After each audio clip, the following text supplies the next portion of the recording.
Nakatakas mula sa shelter ang isang menor de edad na sangkot umano sa pagbebenta at paggamit ng iligal na droga. Taong 2021 nang mahuli sa isang buy-bust operation si Unyo, hindi niya tunay na pangalan. Pero matapos lang ang isang taon, tumakas daw ang binata mula sa shelter o pasilidad. Drugs na Nobel to. Then CICL, nung time na mangyari to, bata pa to. 21 na, kumbaga 21 years old. Sa bisa ng order to take custody mula sa korte, kumilos na ang Criminal Investigation and Detection Group Detection and Special Operations Unit o CIDG DSOU para mahanap si Unyo.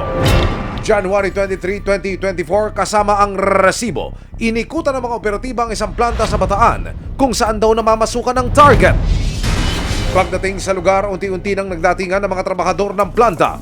Sa dami ng mga empleyado, hindi magiging madali ang paghahanap kay Unyo. Pero natukoy siya ng mga otoridad, dinala siya sa police station bago i-turn over sa shelter. Tingin niyo sir, bakit po kayo nahuli? Dahil din sa kasong kasalanan ng ginawa, magamit lang po. Umalis lang po dun sa namin, sa DSWD na. Bali, tumakas po kayo ba na?